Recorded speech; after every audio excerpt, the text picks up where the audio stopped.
Hello, everyone. Good morning or good afternoon, wherever you're joining us from today. My name is Rachel Wesson, and I am the Events and Communications Specialist at the UC Berkeley Center for Long-Term Cybersecurity. And it is my pleasure to welcome you to the third and final event of our 2020 Research Exchange series. This is our annual flagship event where we showcase our CLTC grantees through a series of research talks covering a very broad spectrum of cybersecurity-related topics. The theme of today's event is long-term security implications of AI, ML, artificial intelligence, machine learning systems.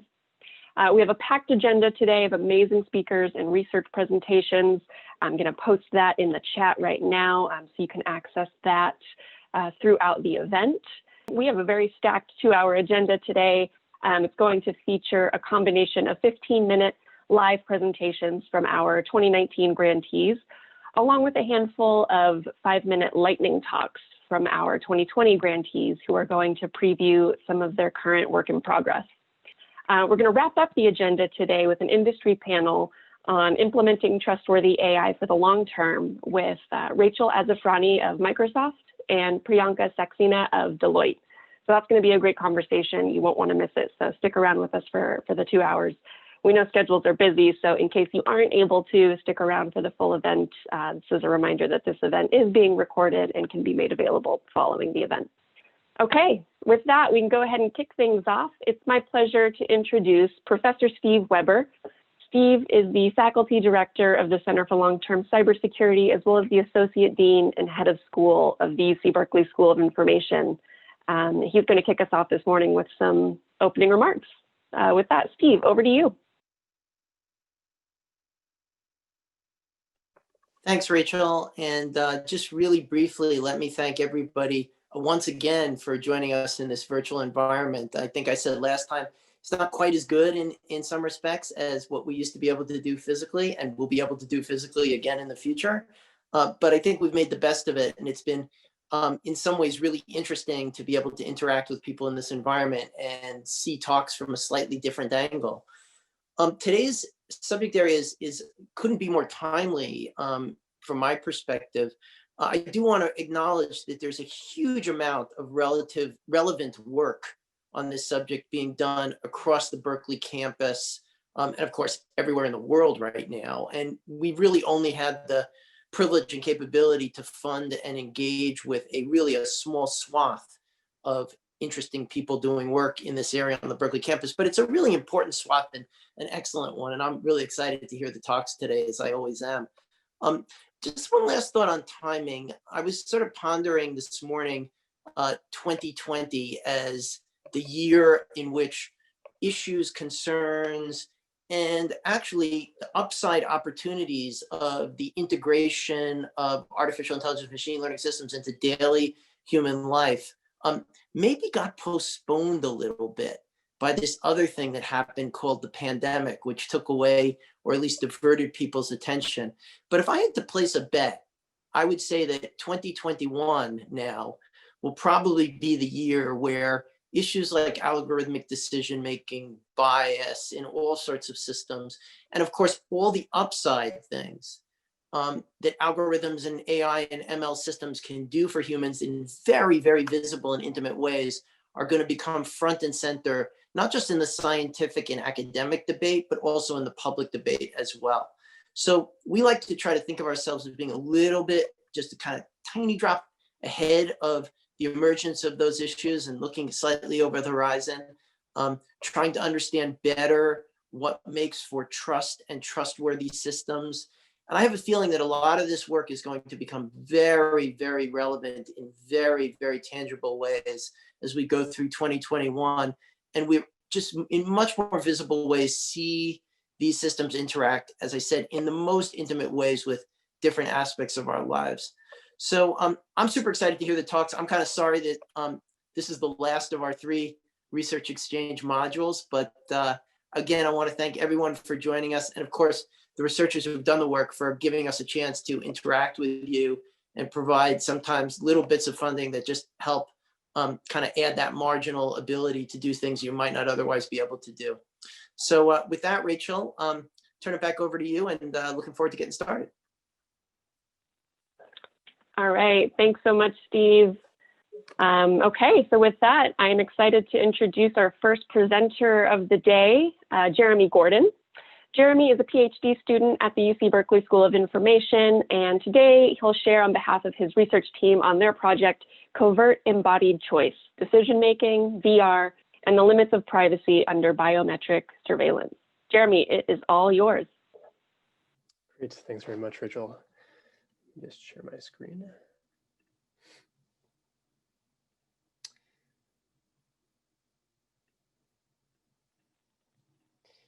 All right, yeah, thank you. I'm grateful for the opportunity to share this work today. So this is work that is currently in review at CHI for next year, hopefully to present that at that venue. And this is work done with my co-authors and my advisor, John Chuang, as well as Coy Cheshire and Max Curran.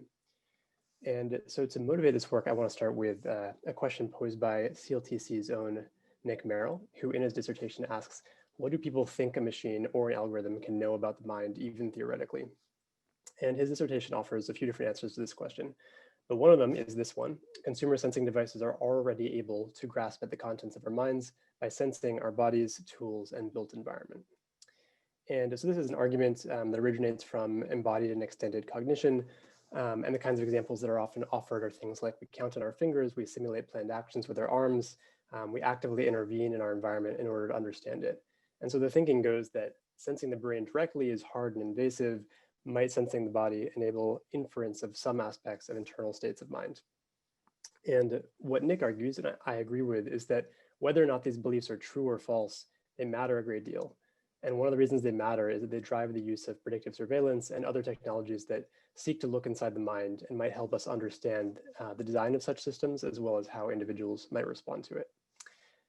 So technologies that seek to, or at least claim to look inside the mind are, of course, increasingly ubiquitous, both on and offline. And what Shoshana Zuboff terms big other includes a constellation of tracking infrastructure that use opaque mechanisms to detect and influence behavior, ultimately to produce revenue and market control, she argues. And these systems are especially pernicious because neither its targeting nor effects are evenly distributed in society. And just to add, Sedenberg et al. In 2017 proposed that remote biometric sensing can be seen as a shift or breach of contextual norms. And so that brings us to our work, which is focusing on just a small slice of modern surveillance, that which takes physiological sensing and uses statistical learning methods to produce predictions about the future behaviors of individuals. And we ask, how effective are individuals at evading such systems when these norms are explicitly breached? So just to restate our research questions for clarity, we wanted to understand to what extent do signals like gaze and micromotor outputs predict intention? What strategies are used by participants when they're instructed to make an unpredictable decision? And how well do individuals' intuitions about tracking dynamics align with modern technology? And so in other words, we're interested to find out whether the strategies used are effective. And so we designed a task in which participants play a virtual card matching game that's based on a game called Set. And a virtual adversary is tracking physiology and behavior. So we use an eye tracker in the head-mounted display and a skin conductance monitor, as well as head and controller positions. And the adversary attempts to guess which card the participant will ultimately choose, the left card or the right card. So in each trial, the participant has to decide which card on the table makes a complete set in their hand, that kind of gray box at the front. They have to reach towards the card and select it and move it into their hand during the selection phase. And they have to make their decision without their choice being correctly predicted during the decision phase. And so our protocol had participants go through a tutorial to ensure they understood the matching task and complete some practice in VR to make sure they understood the interaction in VR. And then they then completed 44 trials. And so in the pre-adversary trials, those are indicated by blue boxes there, participants are instructed only to select the matching card for which they get a point. But in the middle of the experiment, the task changes and participants are informed that they must not only choose the right card, but to make their decision without the computer adversary correctly predicting which card they're going to choose. And so a bonus incentive is offered at the end to participants based on their success rate across all the trials. So that was the experimental setup. We ran 55 participants before COVID-19 made it difficult to continue in-person research safely. And I just want to give a sense of the data that we collected. So this is controller trajectories on the left, the final controller position in the middle, and the final controller velocity at the end of the decision phase on the right. Turquoise indicates trials where the rightmost card was selected and magenta the left. And we can see a clear choice correlation on these top three charts here during the pre-adversary trials where motion and final position and velocity are highly predictive of choice. Whereas in the post-adversary trials, the waters are a bit muddied, and this indicates changing behavior of participants.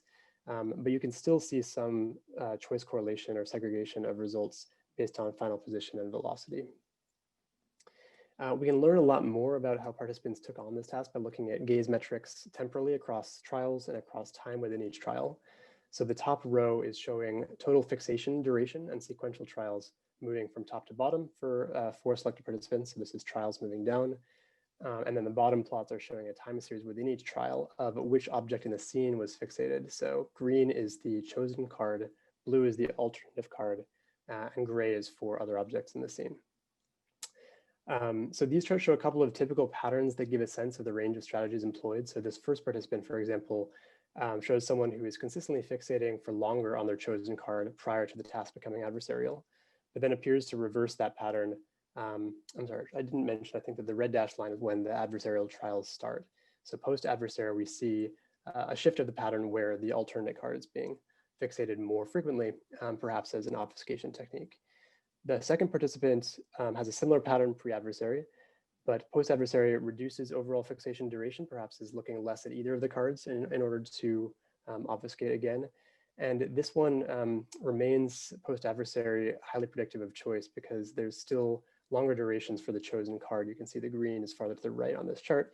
And it's even more clear from the time series data that at the end of the trial, this participant is almost always looking at the card that they're going to select, despite some randomization of fixations during the trial.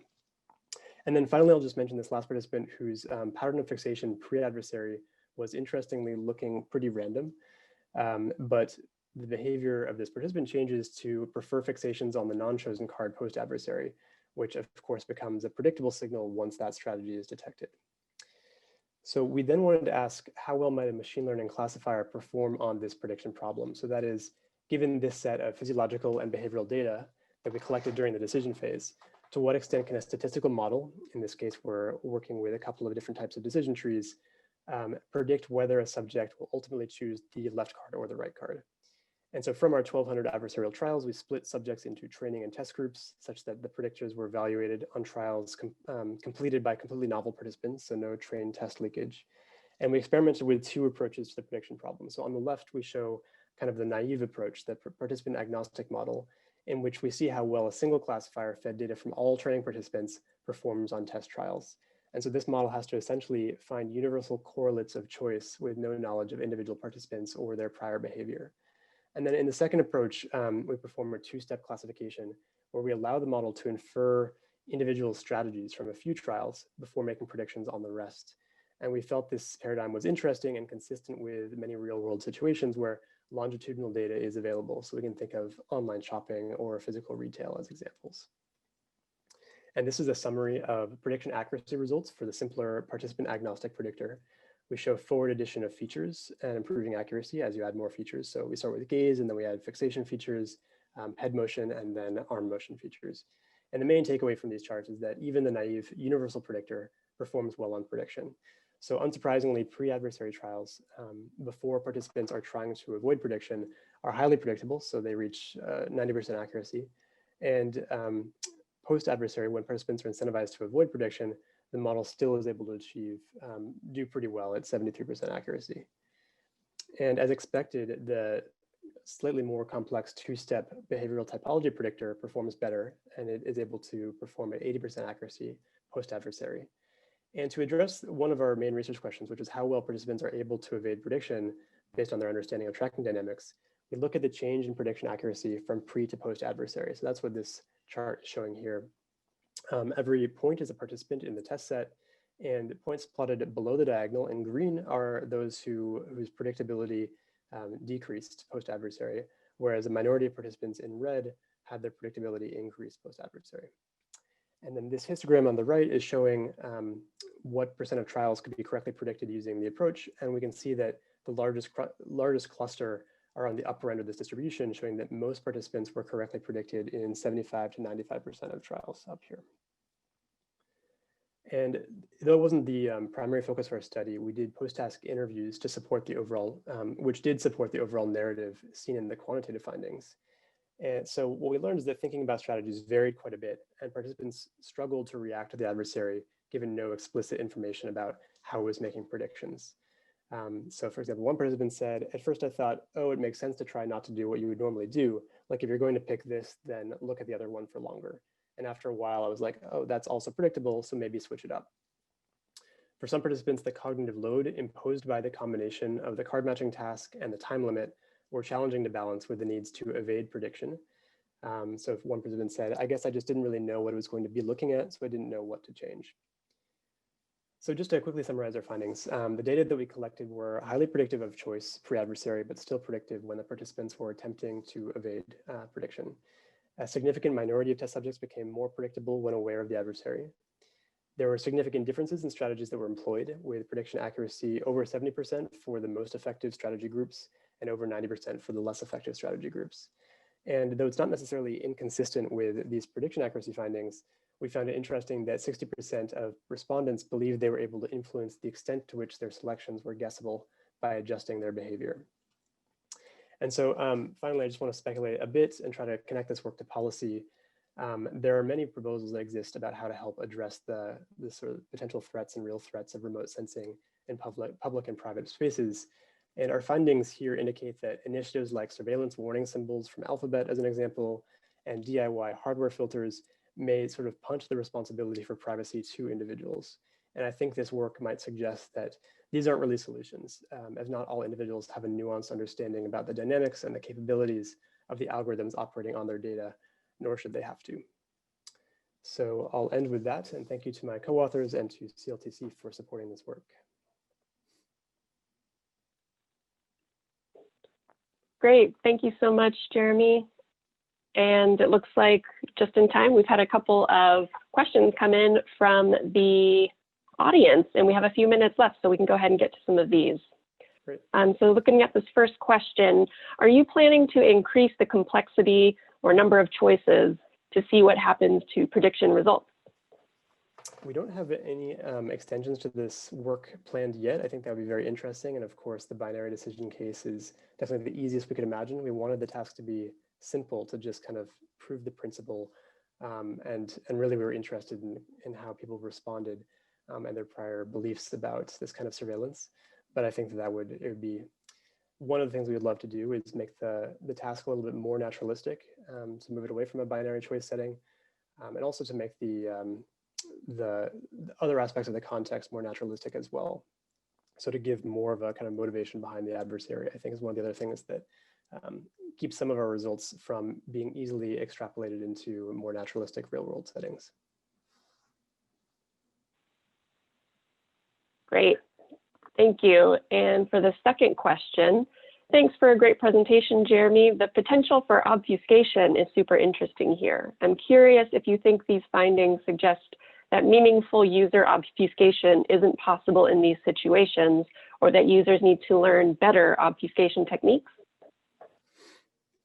I certainly don't think that it's impossible. I think that what we know from game theory is that in settings like this, perfectly randomizing your behavior is the best way to operate, to remain unpredictable. But in typical game theory setups, what you're randomizing is a couple of dimensions perhaps. And I think what makes physiology tracking of this kind different is that we have a really high dimensional space. And so you essentially have to randomize everything all the time. And I just don't think that's realistic for individuals to take on. I don't think they should have to. And so I think that one of the kind of outcomes of this work, or I guess this is really just my prior belief perhaps, and not influenced as much by this work, is that this shouldn't be individual responsibility. I think it's really difficult, and this is not the solution. So I think we have to solve this problem a little bit earlier in the process, even though it's difficult, and just reduce the amount and the availability of this data to those who would like to make predictions based off of it. Excellent. And then finally, we have a great question here from Adrian Baldwin. Are you worried about bias due to subject selection? For example, well-educated students, assuming that is who you used. It is who we used. It was the typically biased sample of undergraduates and some staff at UC Berkeley. Yeah, bias is a huge problem for sure. I think that this was not a huge sample size, and we didn't make really strong efforts to make this sample generalized to the wider world. I think that future research definitely would need to, or it would be great to look at this with a more diverse sample. Again, I think this was proof of principle. We hadn't tried anything like this before, and so I think that this was just a first step. But I certainly think that this is a limit to how much we can generalize these results because of the lack of diversity in our sample.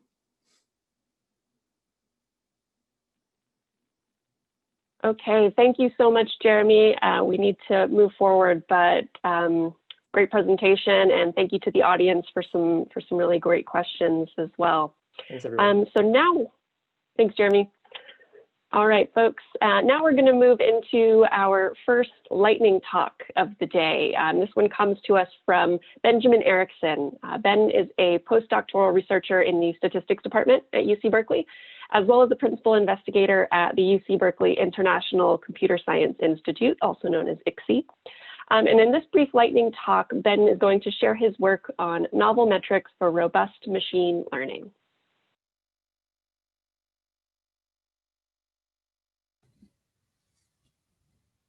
Hi, everyone. Thank you very much for the invitation. My name is Ben Erichson. I'm a postdoc here in the Department of Statistics, and my research interests are deep learning, dynamic systems, and AI safety. Before I get started, I would like to thank my collaborators, in particular Michael Mahoney, who is my advisor, and Vanessa, Francesco, Charles, and Jeffrey, who are students working with me. I would also like to thank my external collaborators, Alejandro from Google Research, Dane from the University at Buffalo, and Omri from the Ben Gurion University. Well, we all know that neural networks are brittle and relatively sensitive to a range of adversarial environments. And this becomes now an issue as we start to deploy such models in real-world applications such as self-driving cars. So we really need to start to think about how can we improve the robustness of such model, or how can we better leverage some domain knowledge about the problem under consideration. We need also metrics for quantifying the uncertainty in the predictions that we make.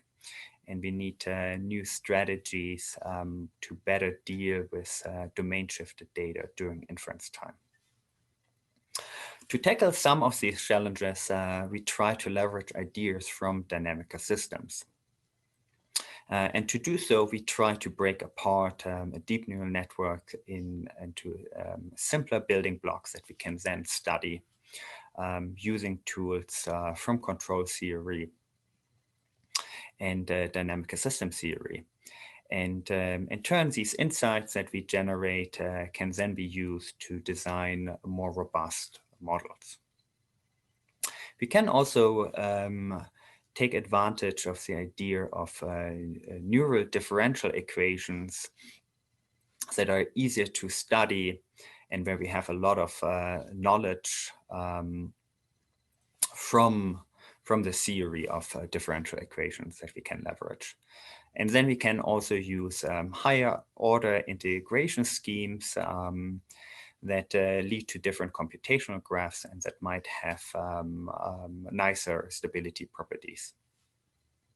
And to give you a flavor of the advantage of this approach, I show you here kind of different state-of-the-art recurrent neural networks.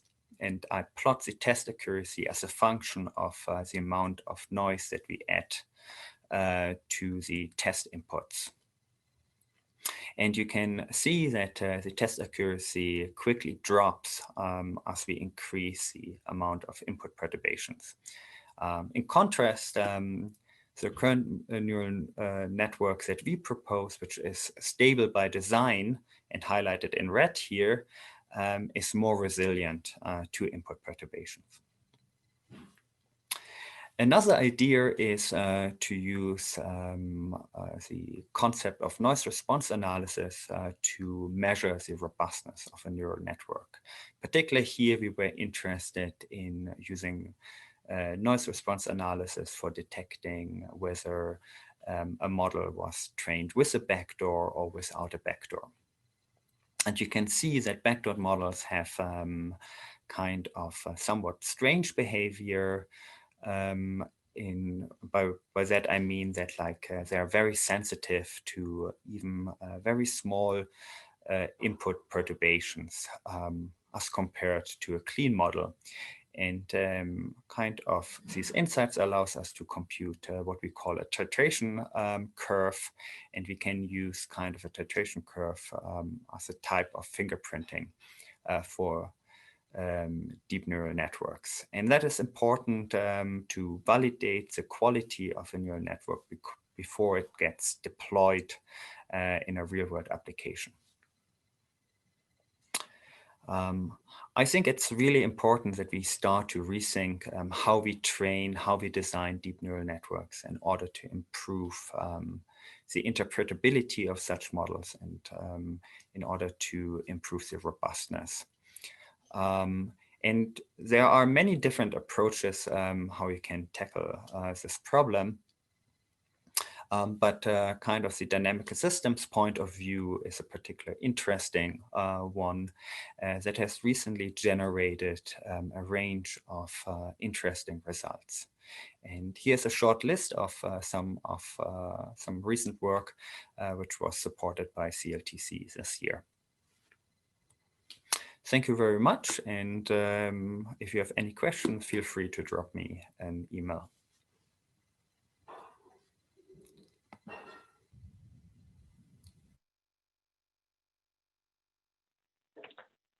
All right, great. Thank you, Benjamin. It is now my pleasure to introduce our second speaker of the day, David Wagner. David is a professor of computer science in the Department of Electrical Engineering and Computer Sciences at UC Berkeley, also known as EECS. And today he's here to share his work on secure machine learning. David, the floor is yours. Great. Good morning, everyone. Thank you. I wanted to share with you some of the work that my group is doing in this area. As we see machine learning start to be used increasingly throughout society, it introduces a new security risk that I think we need to prepare ourselves for and develop defenses against. In particular, when we have systems that are powered by machine learning and making decisions using machine learning automatically, autonomously, what we're discovering in the research community is that this opens up an avenue for attack known as adversarial examples, where an attacker who can control some of the inputs to that system can manipulate its behavior. So an example that we'll look at would be today self-driving cars, heavily powered by machine learning. And this might introduce new opportunities for attackers to modify the environment, to confuse the machine learning and cause the car to deliberately cause the self-driving car to crash. So I thought I'd start with a few examples from the literature to kind of motivate work in this area. Here you can see attack from one group of researchers from 2017, where they found that if they added some stickers to a stop sign, they could cause it to be misclassified. In this case, I think the left-hand side stop sign gets classified as the speed limit 25 sign, and I forget what the right side one, maybe it's a yield. Obviously, you don't want a car to think that what's actually a stop sign at the intersection is a speed limit 25 sign. Here's another example from last year, researchers looking at LiDAR perception systems in self-driving cars, which use a laser to sense the surrounding and then use machine learning to try to make sense of what that sensor is showing. And they were able to show how to fool the machine learning to construct an object, this white thing here, that has a shape that is deliberately constructed to be invisible to the machine learning algorithm. So the car doesn't see anything on the road. Here's another example of work that researchers did in the lab on one publicly available machine learning based system for automatic lane following, where on the left I'm showing an example image captured by the front facing camera on a car. You could see the cars in the right hand lane, And the left is the unmodified image, and the lane following system, the ML, causes the car to drive a little bit curved to the right. And the right-hand image, you can't see it, but this right-hand image has been modified slightly. What if an attacker could introduce some imperfections in the road surface that were very carefully chosen to fool the machine learning, while these researchers showed that it's possible to construct them that cause the machine learning to steer to the left, right into incoming traffic? Not good. And more recently, researchers have showed that this could plausibly be mounted in practice. They showed how to mount a patch attack where you print some carefully constructed pattern on this rubber mat the attacker could lay out on the road. It's constructed to be kind of not too obvious that it's going on. And what they found was that cause the steering system, be constructed to cause the steering system to steer the car way out of the lane, and so rapidly that a human would not be likely to be able to recover and respond in time to avoid a crash. A lot of this stuff has been done in the lab on prototypes and on theoretical systems as kind of a warning of the dangers that we might be running into, we might face in the future. But there's been one work that showed that some of these risks may apply to cars today. This is a research report that was released last year looking at a Tesla car that found that by putting 3 dots on the road, they could confuse the lane following system, the machine learning based lane following system, into thinking that the lane curves to the left and the car suddenly jerks to the left and starts driving to the left when it sees these 3 little dots that you can barely see. I had to circle them for you to identify where they are. So what this is highlighting is that as we integrate machine learning into our systems, we're opening them up to a new kind of attack. And machine learning systems we use today are very fragile. So I wanted to tell you a little bit about some of my group's work on trying to defend against these problems. What can we do about this problem to get ahead of it before it starts to get exploited widely in the wild?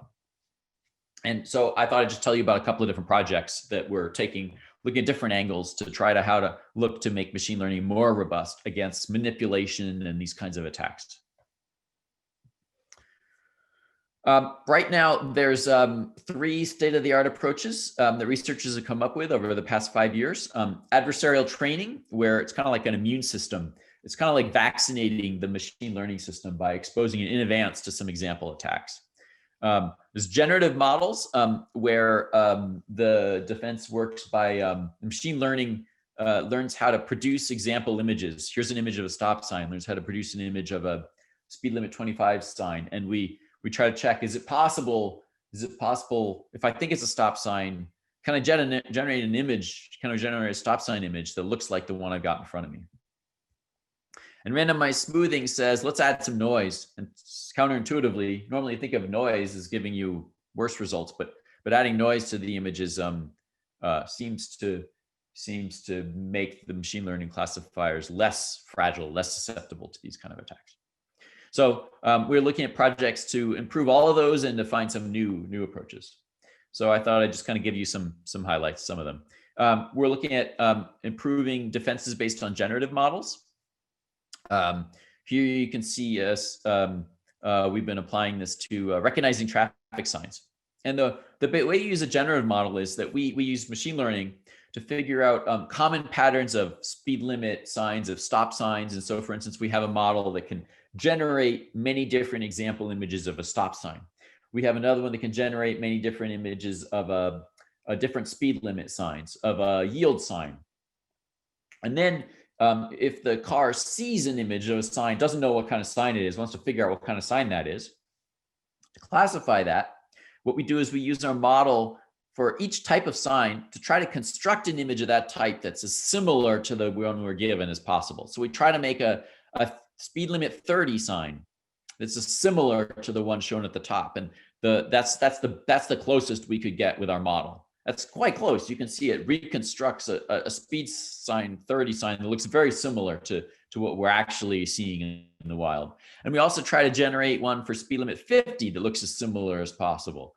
And our model in this case is able to generate a speed limit 50 sign that looks pretty similar, except that it's not quite right because it's got a 3 instead of a 5. And we do the same for a stop sign, a yield sign. And we look which one of those most closely matches the sign we actually saw in the wild. Okay, so that's how these generative models work. And in this case, the closest match is indeed the speed limit 30. So a car would say that's a speed limit 30 sign I'm dealing with. Okay, so it's a different approach to classification than how we normally do machine learning today. And researchers have found that it seems to add robustness. So we've made some improvements to this, and I will show you just a short summary of our results. Today's machine learning systems, an example that would be an undefended convolutional neural net. So you can see that has quite good accuracy when it's not under attack, but the robustness, meaning when it is under attack, is very poor. And it's very, very fragile. It's very easy to attack this system. Schott introduced this generative notion last year.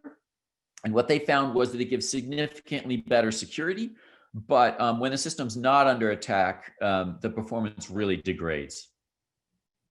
And adversarial training is better. And our scheme is better still. Is actually the best, the state-of-the-art performance on SVHN, which is reading street numbers, a data set from taken in the wild. It has the best robustness of any known scheme, and also has a better accuracy when it's not under attack than other defenses, though it's not quite as good as an undefended scheme. We also looked at traffic signs, and again, it's the same story. Our scheme has the best robustness of any known scheme, but there's still a cost when you're not under attack. So the cost you pay for security is that you get worse results when you're not under attack. All right, so that's an example project defense for these specific data sets. We've been looking at improving adversarial training with this very simple idea that if you want to learn a really complicated subject, you don't start with the hardest material first. You build your way up, starting from the basics, and then you build your way up. And so we're looking at training machine learning models with that same idea, and we found that helps if you want security against attacks. So here are some results. The blue line is our scheme. The black line is a standard defense, and higher is better. And so in some regimes, our scheme is doing better. We've been looking at defending against sticker attacks. One kind of very plausible, physically plausible attack is the attacker adds a few stickers to the object. And it turns out that our machine learning algorithms are quite vulnerable to this. They can really get confused. And so we've been looking at defenses against that. And that kind of idea is you cover up different parts of the image and see if that changes the classification. And don't worry about the details, but we're able to show that the amount of guarantees we can provide against sticker attacks are beating the state of the art. And actually, this is changing. We published this work this year, and already there are new papers coming out that are doing better than our scheme. So this is a rapidly evolving area. It's really neat to see the progress that's happening here. We're looking at improving randomized smoothing. Randomized smoothing typically adds Gaussian noise to an image and then classifies that. And it's been found that this helps a lot against stopping these attacks, because the attacker won't know what kind of noise is going to be added. And we're looking at adding not just Gaussian noise, but other kinds of modifications. We blur the image randomly a certain amount. We may jitter the images a little bit. We may take a random crop. We may make all sorts of random small changes to the image that are random, so not predictable to an attacker before we classify. And what we found is that this looks like it significantly improves on the basic idea on a 10-class object recognition data set. We're doing better than adversarial training and better than the basic randomized smoothing. So this is an active area of research we're looking at right now, but right now early results suggest that there could be something promising here. We're looking on making lane detection for self-driving cars more secure. Current lane detection algorithms, as I showed you in some of these examples, are very fragile. Attackers who can modify the road and make a little markings, leave dots, or put this rubber mat on the road can fool lane detection and potentially cause cars to crash, which is not great. We'd ideally like to solve that problem. And so we're working on a defense that not just detects a lane, but when it thinks it's found a lane, actually goes and verifies its own work. And in this way, we're able to detect 75% of attacks that try to create a fake lane that would make the car to crash. So not perfect yet. And there is a cost that when it's not being attacked, the performance at detecting lanes drops a little bit. So there's more work to do here. And I thought I'd throw in a plug. We're doing other work on privacy as well. Can people detect malicious AI that might be deliberately out to try to invade their privacy? And how can we help people detect the misbehaving AI? So in conclusion, I would say what we're trying to do here is the CLTC is working really hard to try to develop a set of techniques and a scientific foundation for machine learning systems of the future so that they can resist the kind of manipulation and attack and proactively prepare ourselves for the kind of attacks we might face in the future. Thank you very, very much.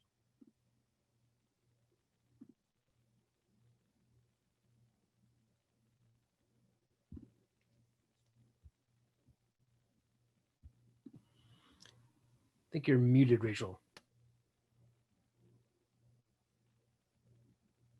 Sorry about that, folks.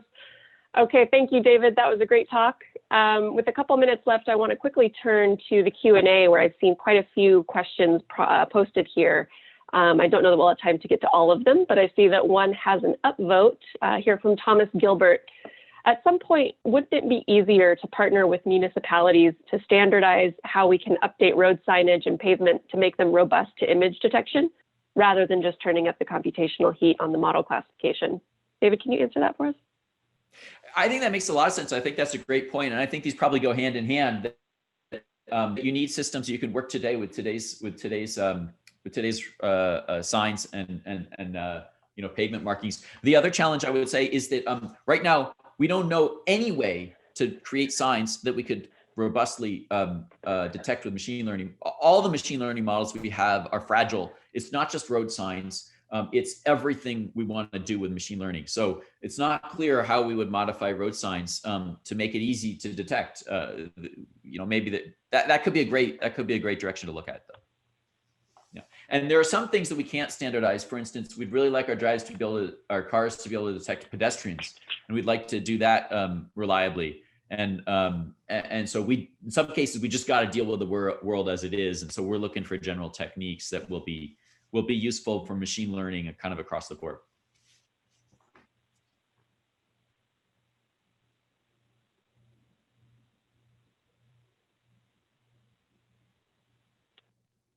Great, and sorry folks, I've had some technical difficulties on my end. Can you hear me okay? Yes. Okay, great. All right, so thank you so much, David. If you're able to stick around, then please feel free to answer some of these remaining questions in the Q&A. You should be able to type out an answer. Otherwise, we'll make sure to get those questions answered, folks, and we'll follow up via email. Okay, and we're going to keep things moving along to our next lightning talk of the day, which is coming to us by Alexei Efros, and we'll go ahead and cue that up now.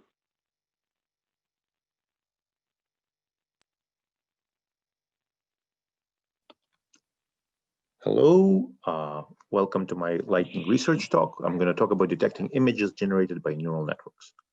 So detecting fakes is really as old as image, as photography itself.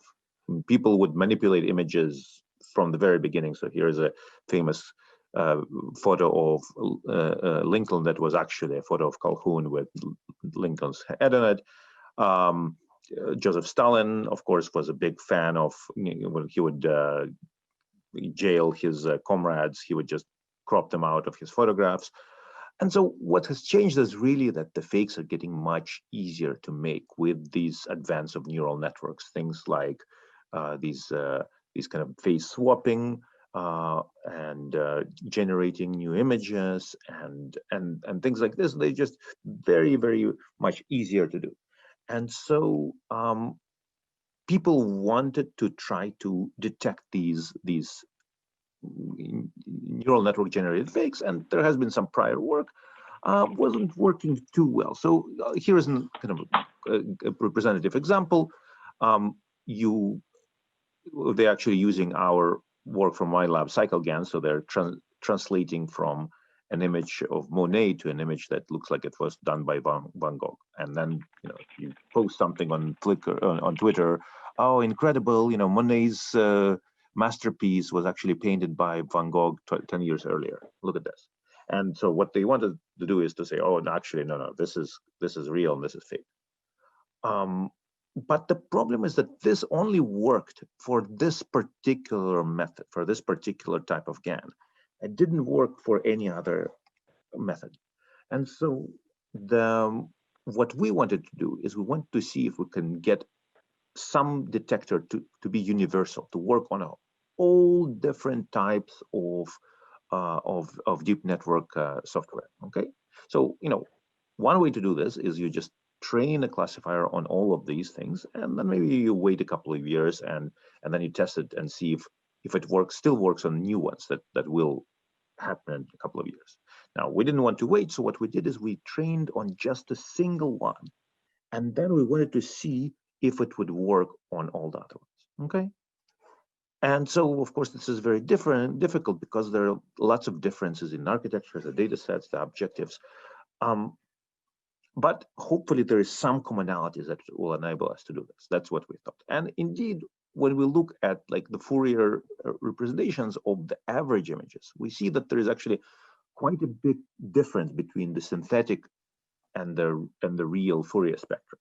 So at least on average, we know that we have the signal, but do we actually have it for any individual image? Okay. And so what we did is we took a standard GAN, popular GAN, progressive GAN, okay, we used that to generate a whole bunch of images, and also took a whole bunch of real images, and then trained a standard discriminator that could basically try to tell the images generated by this guy and the real images, okay? And basically it kind of looks like a GAN itself, but the idea is that this thing is fixed, so it's not updated. So this is a much easier problem, okay?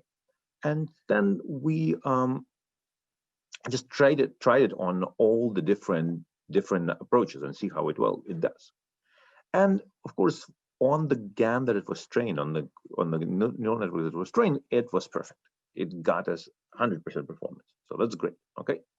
But of course, what we're interested in is what happens on these other things that has never seen a training. And it actually turns out that it was doing pretty well on many of them, although not all. Now here we decided we are going to do a little bit of a trick, which is called data augmentation, which is basically also added various blurry versions of the data and just messed around with it a little bit. And then you can see, boom, for most of them, you're able to get almost 100% performance. Okay, and so that was very surprising to us. It was kind of we did not expect. Now it didn't work as well for the deepfakes and the super resolution, but for that actually the not augmented versions were already doing pretty well. Okay, and so it was very surprising, and it was also surprising that actually the blurring at test time were still detectable. So we can actually detect very blurry images still. Okay, and we tried it on a website called whichfaceisreal.com, and our method was doing at basically 93% performance, which is better than humans. And so we thought, okay, it's great, but there is still much left to do. So CNNs are just part of the pipeline. In a deep fake, this is the neural network part. There is a whole bunch of other stuff that we're not looking at. So that's definitely something that we need to be looking at. And it's also in the real world, people use this in a different way. So we can detect which method is fake or not, but for any given image, it's very hard to kind of find the calibration. Is this image fake or real? What's the threshold? Also, for real fakers, they're going to try a whole bunch of images and just pick the best one that spool our system, right? So there is plenty of stuff to do, and the future architectures will change, and also our method is susceptible to adversarial attacks. So there is plenty to be done, but I think that this is a very exciting direction. Thank you very much.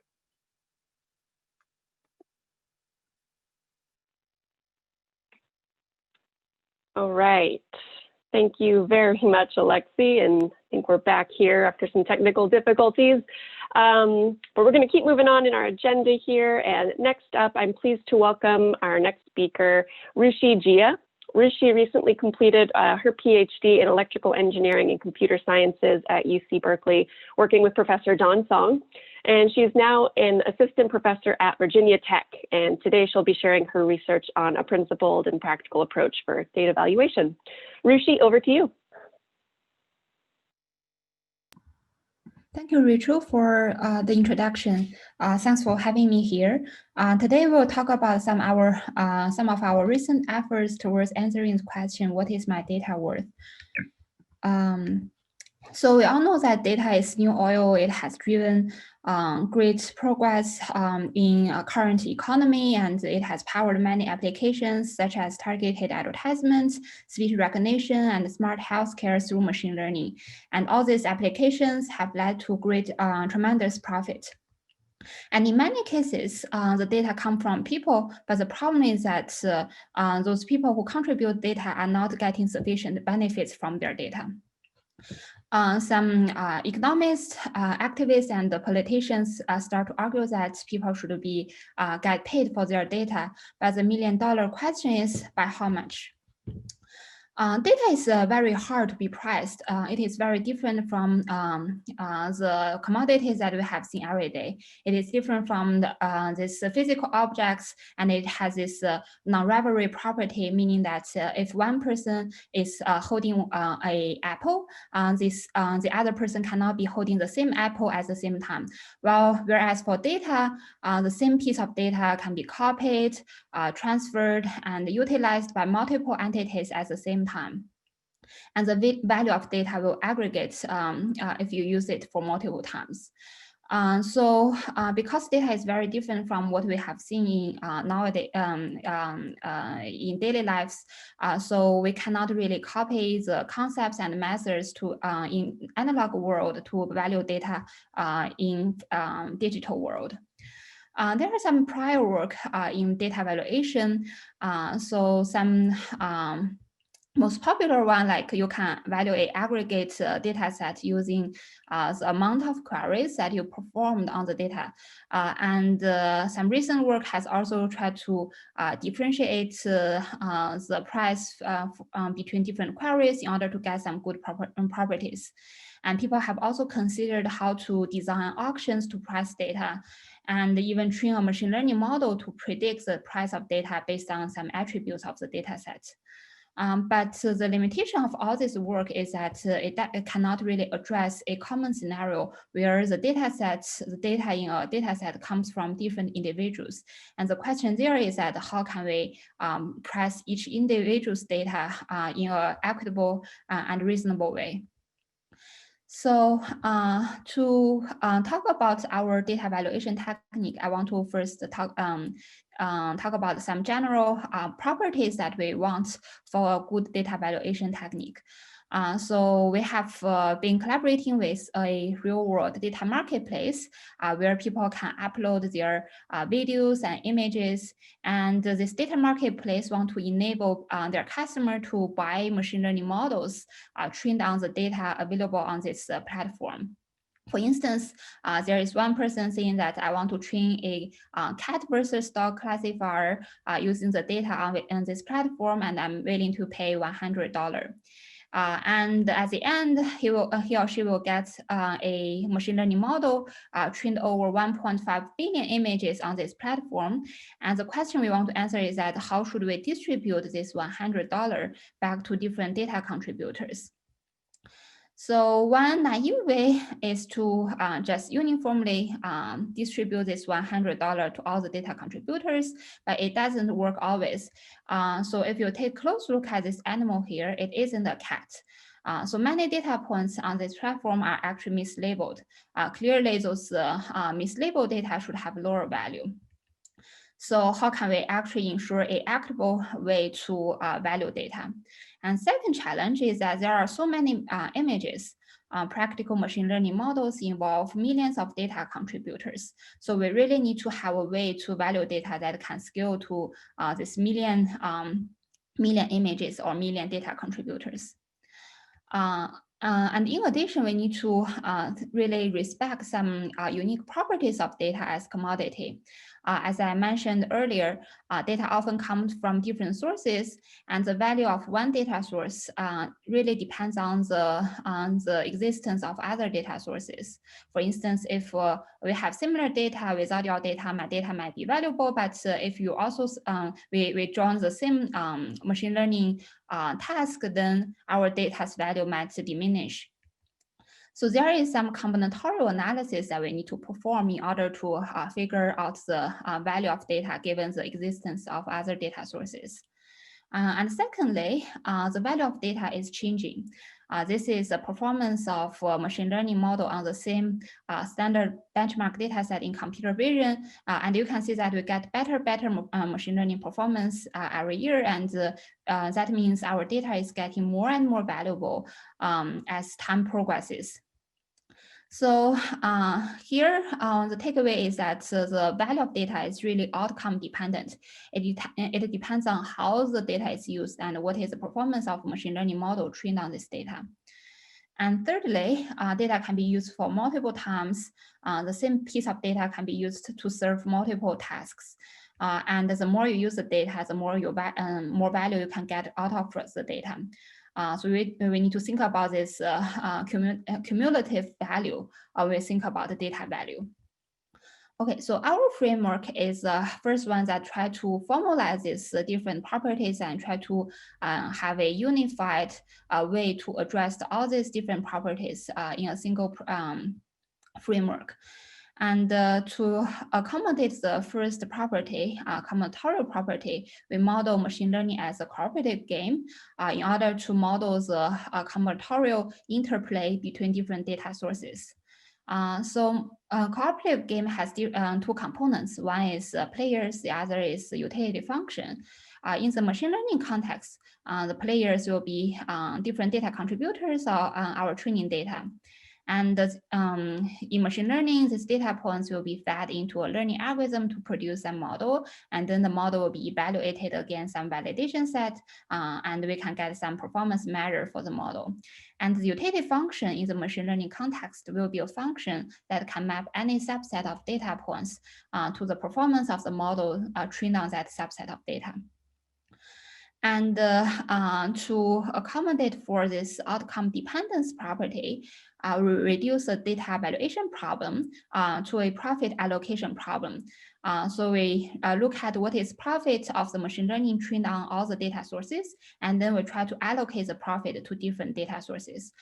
So you can think about if your model is working better, then you kind of have a larger pie, and each data contributor can get a larger slice.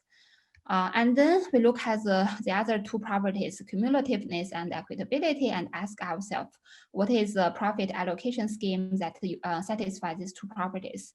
It turns out that in cooperative game theory, there is a unique solution that can allocate profits with these two properties. And that solution is called the Shapley value. It was originally proposed by Lloyd Shapley, a Nobel Prize winning economist in 1950s. So what is Shapley value?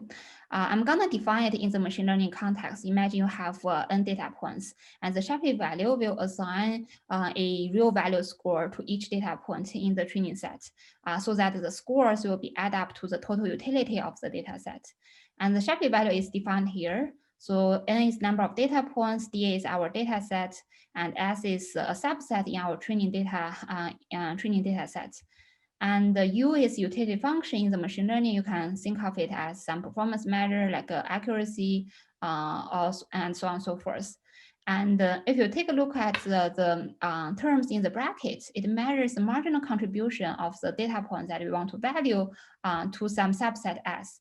And the intuition about the Shapley value is that the Shapley value of a data point measures its average marginal contribution to all possible subsets in the training data. And I mentioned that there are some good properties of Shapley value like equitability and cumulativeness. Let's see how it is defined mathematically. So equitability says that if two data points, adding them to any part of other data result in the same performance change, then they will have the same Shapley value. And if you add a data point that doesn't change the performance at all, then the data point will have 0 Shapley value. And the cumulativeness basically says that if you use the data for multiple times and each use is associated with some performance measure, then the value under the sum of performance measures is the sum of value under each performance measure, which is quite natural. So although Shapley value has its good properties, there are significant challenges to use it in the context of data valuation, because if you take a look at its definition, this summation here involves exponential number of terms.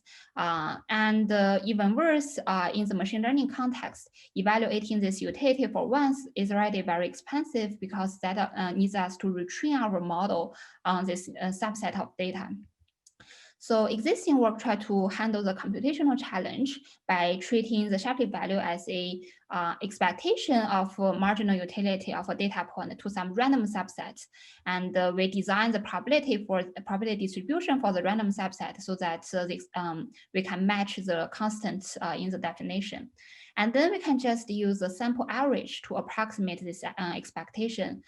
More specifically, we draw some random subsets from the distribution and then take an average of the marginal contribution to each random subset that we draw. So this is the underlying mechanism to calculate the Shapley value in almost all of the existing work.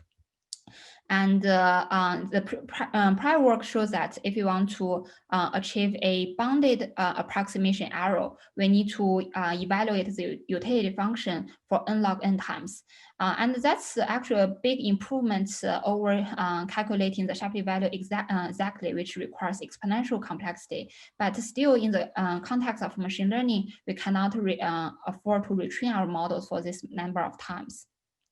So the technical contribution of our work is really to develop some scalable way to calculate the Shapley value in the context of machine learning. The first idea come into our mind is that can we really improve this Monte Carlo method?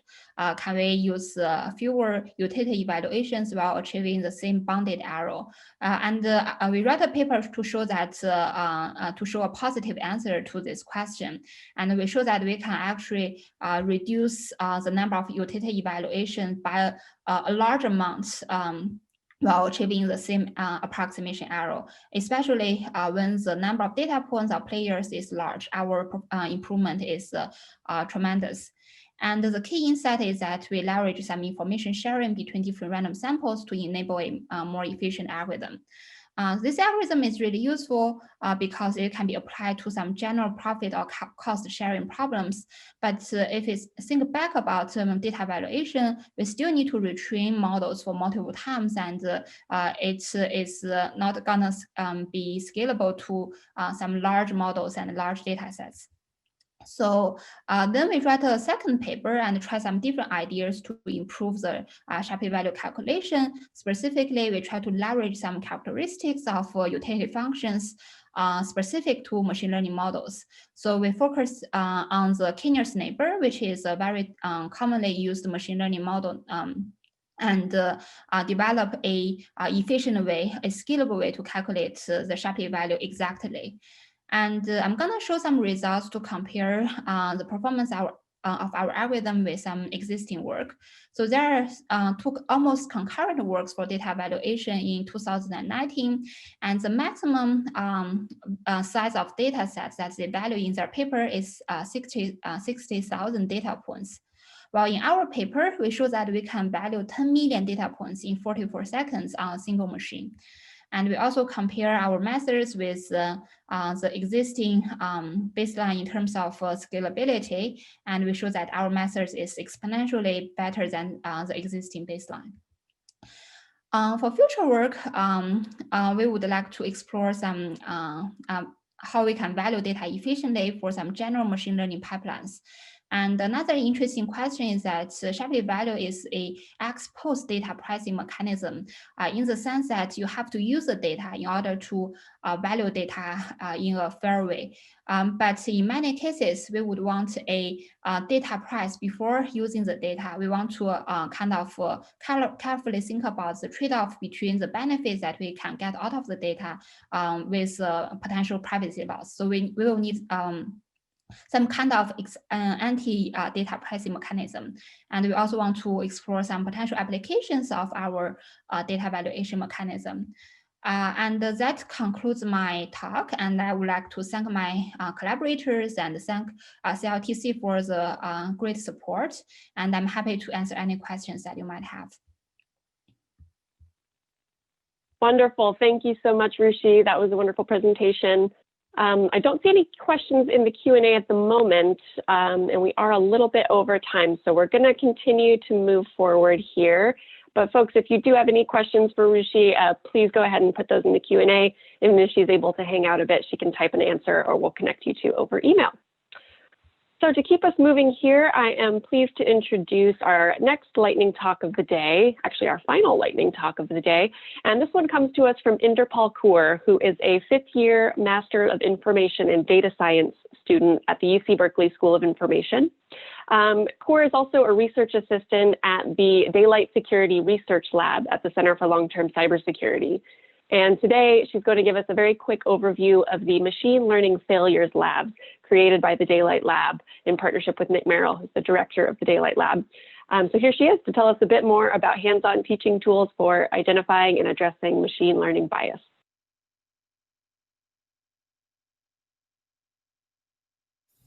You walk into a hospital. Unbeknownst to you, an algorithm has assigned you a number. This number is your medical risk score, and it will determine how much medical care you need and how urgently you need it. This is not science fiction. Risk scoring algorithms are widely deployed in the health insurance industry. And according to recent research from Berkeley, these algorithms can systematically undervalue your risk if you're Black. Real-world bias often makes its way into the data we collect, which results in algorithms that learn and perpetuate that bias. This is an example of machine learning bias. Hi, I'm Inderpal Kaur, and I'm a graduate research assistant at the Deloitte Lab. Our team has spent the past year developing hands-on educational lab materials that demonstrate examples of machine learning bias in real-world settings and teach students how to address it. The example I mentioned earlier about racial bias in healthcare, that's our first lab, based on work by Ziad Obermeyer here at Berkeley's Public Health Department. Our second lab investigates whether there is bias in a home lending company's prior decisions. And our third lab discusses gender bias in hiring and how to train a classifier to counteract this bias. Our labs are interactive notebooks containing Python code that students can run and edit for themselves. These Jupyter notebooks lay out the technical knowledge for identifying and correcting for bias. More importantly, the labs probe students to think critically about bias in context. That includes examining how we define bias and who gets to do so. A lot of people are concerned with AI safety, both from a social and ethical perspective, as well as a business and legal perspective. We know that bias is pervasive in the everyday world and that it finds its way into algorithms. But there's a difference between knowing that bias is a problem and knowing where to look for it, how to mitigate it, and most importantly, how it impacts specific communities in real-world context. Our aim is to close the gap between awareness of the problem and having the ability to do something about it. As far as we know, our labs are the first to teach students how to identify and ameliorate bias in machine learning. With our 3 labs, our goal is to help students think about bias in a rich and nuanced way and give them the tools to analyze it in their own work. Using these applied examples, we want to establish a framework that students can use to understand and solve issues of ML bias. Next semester, we'll be incorporating these labs into a mini boot camp on fairness in machine learning that we plan to introduce in the applied machine learning course at the iSchool. In the future, we hope to get these labs, or labs like them, into every undergraduate data science curriculum in the US. Thanks for listening.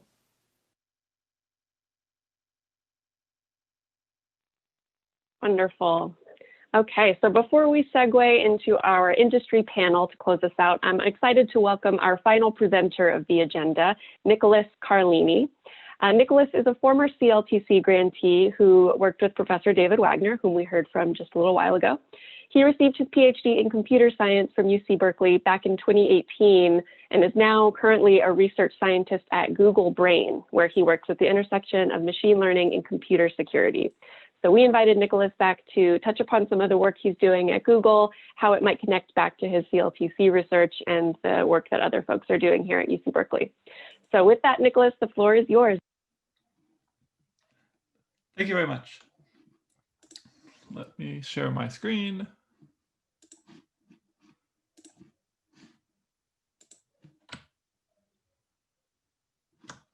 Okay, great.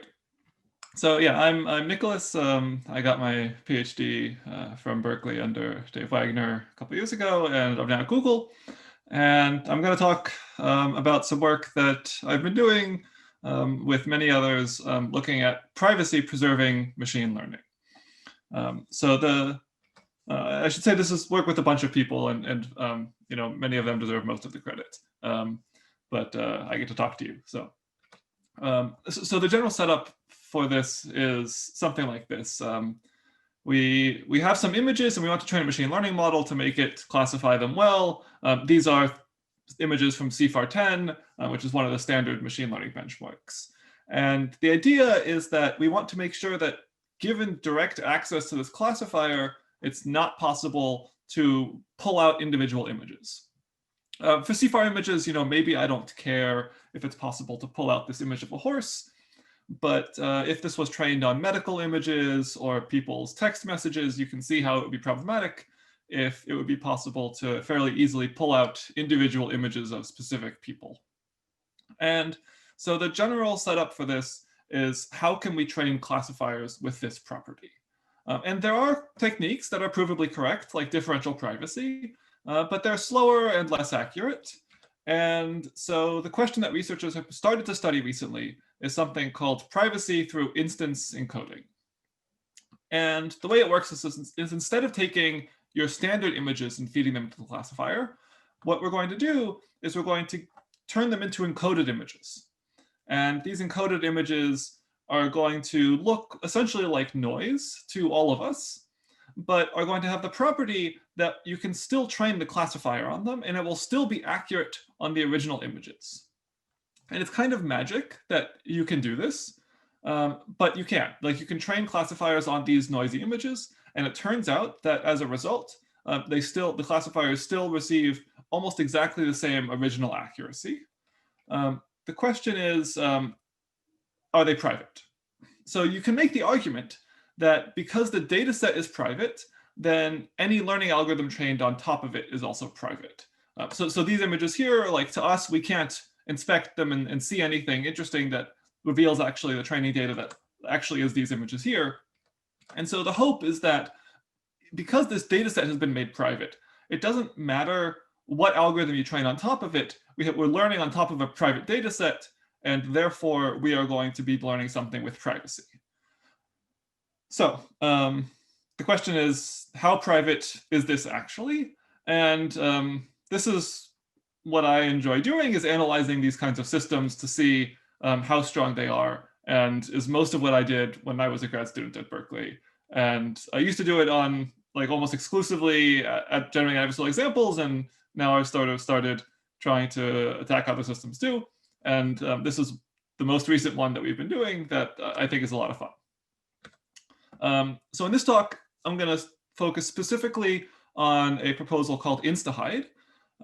This is some work out of Sanjeev Arora's group, which was published at ICML, and is the leading approach for how you might do instance encoding to preserve privacy. You can tell it's the leading approach because it just won the second place in the 2020 Bell Labs Prize. And so, like, people really believe that this is a strong method that is going to offer privacy. So let me briefly tell you how InstaHide works. It's a relatively simple approach, and it has two pieces. So first, we assume that there's a private data set. These are images that I think of as sensitive. Maybe for this talk, these are images from CFAR10. And for some reason, I'm going to consider them sensitive. And I also have a public data set of images that are not sensitive, that are just random images scraped from the internet or something. Here I'm showing you images just from CFAR 100, just to have a different distribution. Now, the way Instahide works is I'm going to choose a couple images from the private data set and a couple images from the public data set. And then I'm going to add them all together, so sort of like taking the pixel-wise average. And that gives me sort of this blurred image. And now I'm going to take this blurred image and I'm going to randomly flip the sign of some of the pixels to be either positive or negative. And this gives me this resulting noisy image. And this image has lots of noise, and we probably can't learn on it by itself. But we'll put it aside, and we'll repeat this process all over again. I'll get 2 new private images, 2 new public images, put them together, flip the signs, get another noisy image, and we repeat this process many, many, many times until I end up with some big, giant encoded data set. And now the claim is that you can release this encoded data set into the world, and anyone can train a machine learning model on this encoded data while making sure that you've now preserved the privacy of the original images. This is what Instahide tries to achieve. And so what we are going to do is we are going to analyze Instahide and try and understand how private this actually is. Okay, so how are we going to do that? Because I only have a few minutes, I can't tell you exactly what we do, but I can give you almost like the idea of why you should believe this is possible. So in particular, what I'm going to try and do is I'm going to try and just directly convert from encoded images into these original, like other images, essentially like decrypting them, if you think of the original process as some encryption algorithm. So our attack has 2 steps. The first step is to take a bunch of the encoded images, all of the ones that we've been given, and we're going to cluster them into images so that each cluster has only images that share one of the encoded images. So what I mean to say here is every encoded image has 2 private images that went into it. And so each cluster is going to contain only encoded images that share one of the original images that went into this. And then, given those clusters, we're going to somehow go and take each cluster independently and recover the original image that was used in each of those clusters. So in a little more detail, you can think of what we're doing is I'm going to try and have some function f that can predict if 2 images two encoded images share at least one original image. So in this case, the answer is no. The classifier should output 0, this function f, because these 4 images up top are different. On the other hand, if these 2 images were shared, then this function f should return 1. And so it's going to predict whether or not there's an image shared, and we're going to try and figure out some way to do this. And the observation we make is that we're already training, like these encoded images were designed to be able to have machine learning algorithms run on top of them. That was the purpose of creating them. And so what we're going to try and do is we're just going to train a new machine learning algorithm to predict if 2 encoded images have any image shared in common. And we're just going to train a classifier to do this. Like I don't know how to write a program to do this very well, but because we know that machine learning algorithms can already be trained on these encoded images, we're going to do the same thing. And we're going to train a new algorithm to predict this separate task, which is different than the original task of classifying them. Now it's just doing this prediction task. And once we have this classifier that can return 1 or 0, then this lets us go and construct a graph, where we have a graph that says which images are similar, and there's an edge between each pair of images that we think are similar. And now what we try and do is basically find the densely connected components. There might be some errors. Maybe there are going to be some spurious connections in here because our classifier might not be perfect. But if we find the densely connected components, then this corresponds roughly to 1 cluster per original image that went into the algorithm. Okay, so now we have these clusters. What do we do with them? All we're going to do is we're going to take them essentially 1 by 1 and use them to recover the original images that we used here. And the way we're going to do that is in practice a little bit complicated. There's some big matrix we compute and we take the inverse and do some fancy things. But the way you can think of it is, imagine that we took all of these images. We know that each image by itself is very, very noisy. But we know that they all share one original image in common. And so if you were to put them all on top of each other and sort of just take the pixel-wise average, you would get a reasonable approximation to the actual original image. And you won't get the actual original image because there's noise here, but just by taking the average, you can get a reasonably good approximation. And by doing something a little bit more careful, you can get a very high quality reconstruction. Okay, so how well does this attack do? We actually implement this in practice.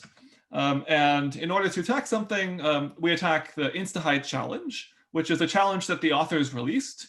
And they said, we think our scheme is secure. Here's a data set that's been encoded. Please try and attack our data sets. And so we do exactly that. And on the top, you see the actual original image that, or something very, very close to it. It turns out they had an implementation bug that allowed us to actually recover basically the verbatim original images. And so that's what our best possible guess, which is very, very accurate, of the original images is. And on the bottom, you have the images we were able to extract out with the previous attack that I just showed you. And it can be, like, it looks pretty perfect. It more or less is. If I flip back and forth between the two pairs of images, you'll notice that they are different in that we haven't actually extracted like a bit for bit copy, but they're really close. And so this particular version of InstaHide is not giving privacy. And we can do this for the entire challenge data set that they have. These are just some of the 100 images that were used in the challenge data set. So what's the real conclusion here? So InstaHide as an algorithm is not private and doesn't really offer privacy in this encoding scheme. But more interestingly, in our paper, we're actually able to show that no encoding scheme that tries to operate like this could ever be private. We are able to do a very strong reconstruction attack here. And we have some theorems in the paper that are able to show this for much less strong distinguishing attacks. And so the main lesson here is that you know, the kinds of things that we do in one area of security, like I used to do almost exclusively generating adversarial examples, transfers very, very well to these kinds of other attacks on privacy systems, and analyzing these things, especially almost anything in these adversarial games, requires a lot of care. And it's very easy to construct systems that upon first glance look like they should be secure, but only later turns out that you know, with the very careful attack, we're actually able to evade them. So thank you very much, and I'd be happy to take any questions. Very interesting. Thanks so much, Nicholas. Unfortunately, I do have to keep us moving along through the agenda, but I do see a couple of questions from our good friend Nick Merrill in the Q&A. So if you're able to type some answers out to him, I'm sure he'd appreciate it. But thanks so much for being with us today. And I'll go ahead and take over here. I just want to give a quick thank you to all of the grantees who presented their research for us today. There really aren't many opportunities where we get to hear about such a breadth of multidisciplinary research happening on artificial intelligence and machine learning in just 2 hours. So it's hard to fit everything in, but it's really exciting to get to hear from these researchers looking into these critical questions. So if those of you in the audience are interested in learning more about some of these research projects, have any questions about other work supported by the Center for Long-Term Cybersecurity, please reach out to us or head to our website, cltc.berkeley.edu. And with that, I'm excited to move us into the final portion of today's agenda, and looking forward to this next conversation with our industry friends. And before we invite them up, it's my pleasure to introduce you all to CLTC's Executive Director, Anne Cleveland, who will be facilitating today's conversation. Over to you, Anne. Thanks, Rachel. I just want to echo Rachel with a virtual round of applause and thanks to our presenters today. For me, this is always such a special event because it's an opportunity to get a sneak preview of sorts of works in progress. So really thanks to the presenters for sharing their early findings with the audience, all with a different angle into long-term security implications of AI and machine learning systems. And I hope folks in the audience made some useful connections today that you can follow up offline. We are now going to turn to another important lens on AI and machine learning. Folks in the audience who know us at CLTC know that we often describe security or cybersecurity as everything where humans and machines intersect, which is important enough to be called security. And as AI and machine learning technologies have become part of almost every aspect of modern life, the human side of that equation, so things like AI ethics, governance, human values, is, as always, where the rubber hits the road. So it's my great pleasure that we have Priyanka Saxena from Deloitte and Rachel Azafrani from Microsoft joining us for a conversation about what they are seeing in the field on implementation and deployment of trustworthy AI. I think this is going to be a really fun and thought-provoking conversation. So without further ado, let me introduce them both to you. So Rachel Azafrani leads global public policy strategy for AI and IoT security at Microsoft as part of the digital diplomacy team. Rachel gives expert consultation to governments, international organizations, and publications such as The Economist to advance security, trust, and innovation in a complex global policy and regulatory environment. Prior to joining Microsoft, Rachel was a research associate at the Digital Ethics Lab of the Oxford Internet Institute, where she focused on AI and cybersecurity. And she has also worked in cyber and information operations at Black Horse Solutions, a small defense innovator. We're also delighted to have Priyanka Saxena, who is a senior leader for banking, payments, and fintech at Deloitte Consulting. She drove development of the go-to-market strategy for Deloitte's offering on ethics in AI called Trustworthy AI, a framework that helps organizations manage AI's unique risks. She also supported the launch of the Deloitte AI Institute earlier this year, which navigates the ecosystem to support the AI journey of Deloitte's marquee clients and help solve their most pressing AI challenges. Complementary to the focus on innovation in AI, Priyanka also develops strategy and drives execution for large business and technology transformations for Deloitte's premier financial services clients. So we're going to start with some prepared questions today and then move to Q&A. So folks, feel free, as you have throughout the event, to populate the Q&A. But Rachel and Priyanka, the way that governments, companies, and broader civil society implement principles of trustworthy AI today are going to have a profound impact on what the world looks like in the next decade. So this morning, we want to talk a little bit about both the industry and the government pieces of that equation. And I'll start with you, Rachel.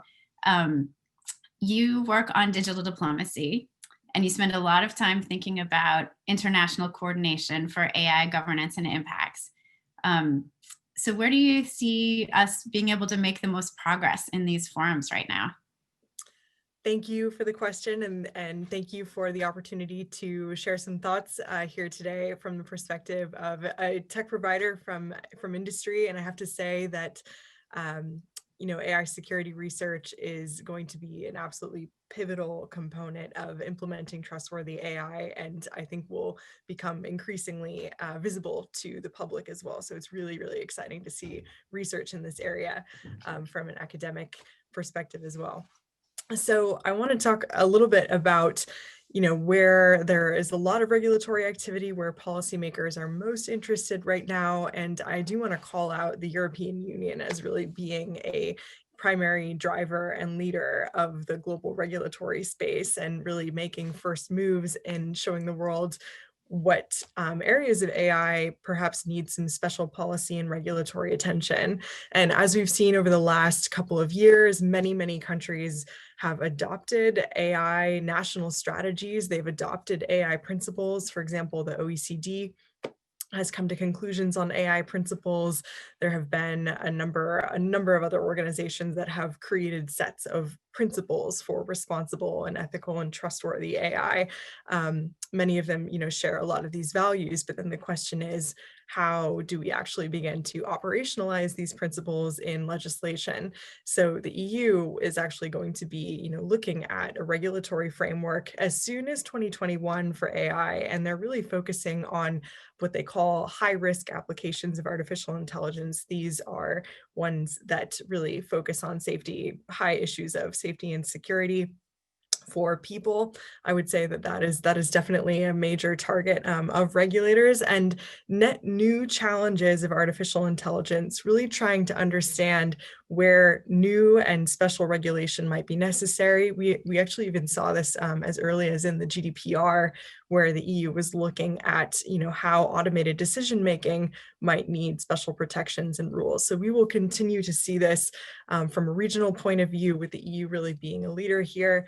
And I do think that increasingly we're going to see more activity trying to establish normative behavior among nation states for responsible development of use in AI, and also looking toward the end of 2021, where the group of governmental experts in the UN will make some recommendations and conclusions on a normative framework for lethal autonomous weapons. So that's all coming up in the next year.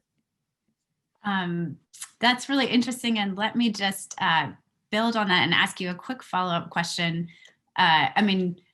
We know that international cooperation bodies have often been dominated by advanced industrial countries, but AI is, of course, a global issue. What progress do you see being made in having the interests of the global South or other emerging markets represented? I do still think that there is a large gap in representation, not only among geographic representation. I think of differing economic capacity of nation states in these talks. I do think there is still a gap, and I think that is evidenced by certain new entities and partnerships and organizations that have really made leaps forward on adopting AI principles. For example, the OECD, like I mentioned, and also the new global partnership on AI, which was launched by France and Canada, again, similarly well-resourced and advanced countries. So I do think that there is a gap. However, there is some hope, and I do see some pivots toward the inclusion of AI in capacity building forums. So for example, the Internet Governance Forum, which is an entity that's affiliated with the United Nations. Over the next year, the UN Secretary General has actually, tried to say, we want to give the Internet Governance Forum more of a voice. We want to create an Internet Governance Forum Plus, and this has traditionally been an entity that has had a lot of capacity building focus, and they are looking closely at AI, and hopefully will continue to promote inclusivity and representation, although again, it is something that I do still think has quite a large gap that needs to be filled. Well, we will all never run out of work to do, that's for sure.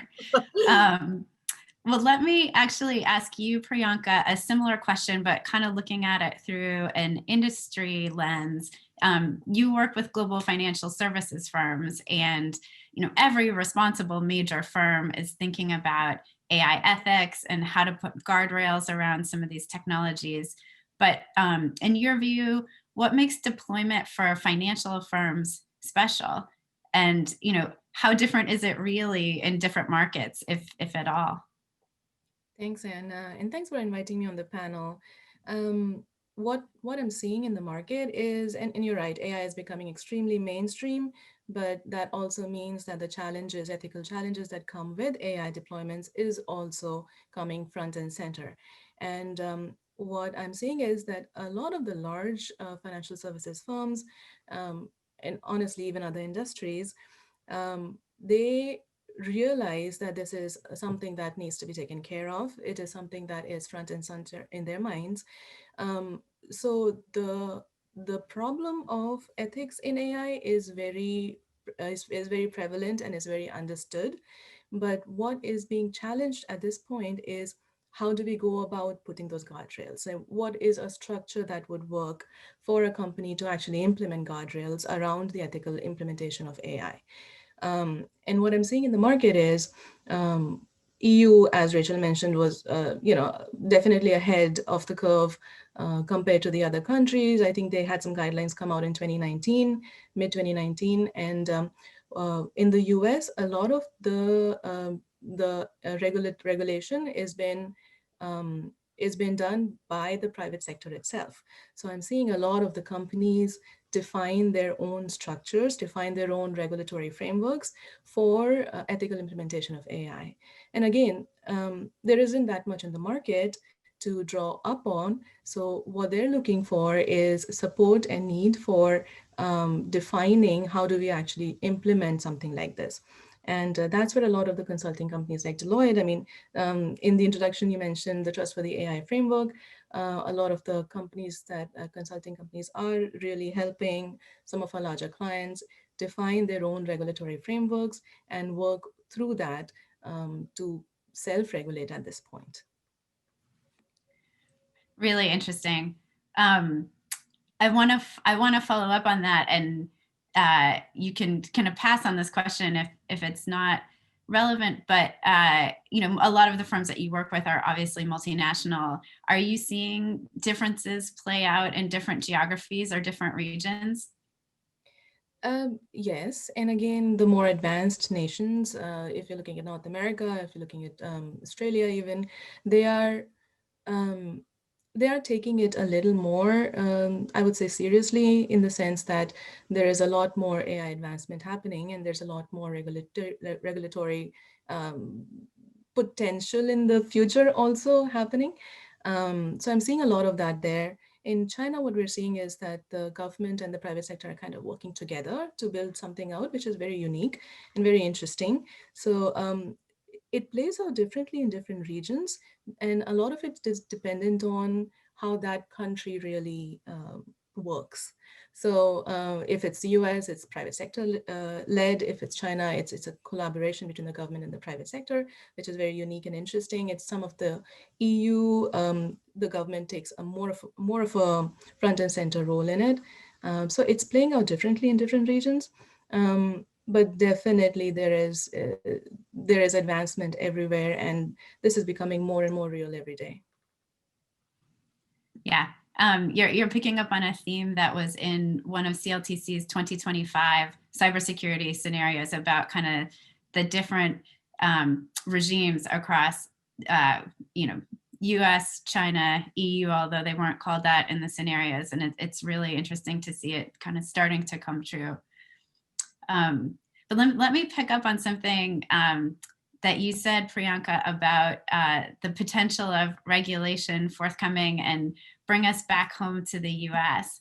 I think folks here know that just last week, President Trump signed an executive order on promoting the use of trustworthy AI in the federal government, which establishes guidance for the adoption of AI by federal agencies. From where you sit, what do you think are the two most impactful actions the US federal government can take to promote trustworthy AI, both the human and the technical sides of that equation? And Rachel, I'll go back to you for a response to that first.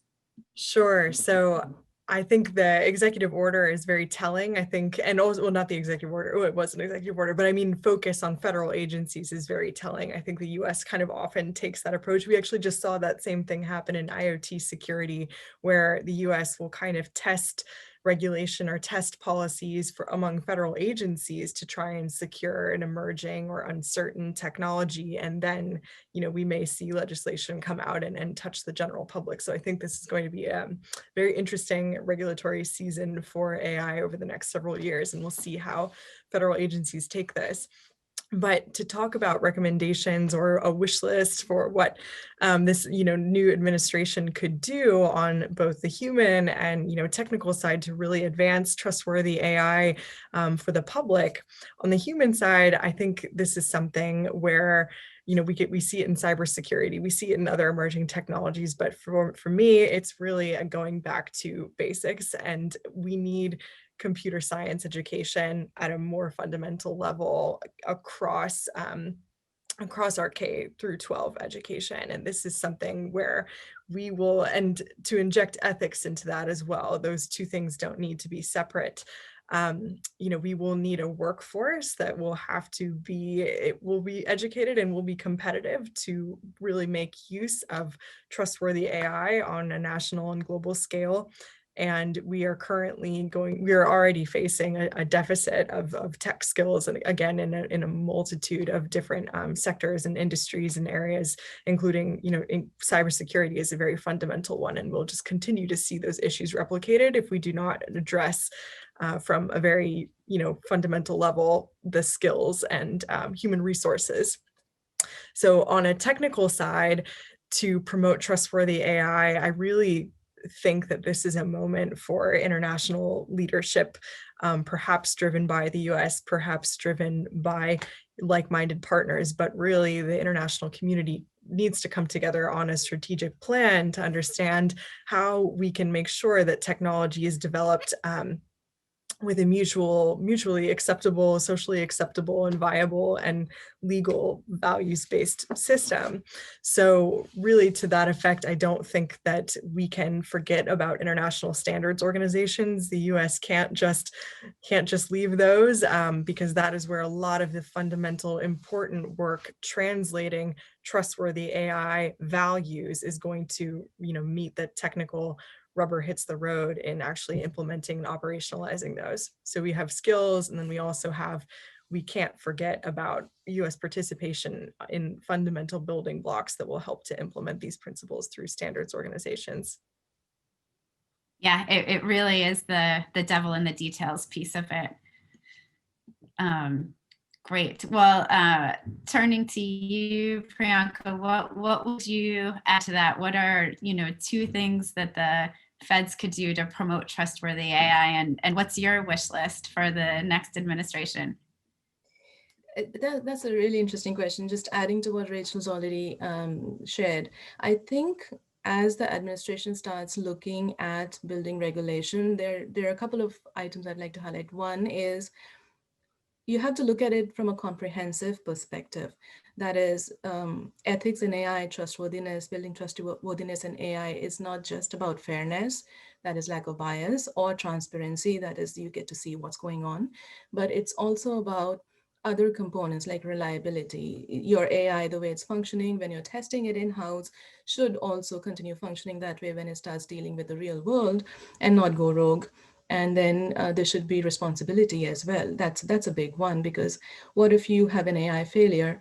Who do you go to in that company if you have a automated car crashing, right? So there are other components of building trustworthiness in AI that definitely need to be factored in, not just the more obvious ones. That would be the first thing that I would say. So a comprehensive look at what needs to be looked at.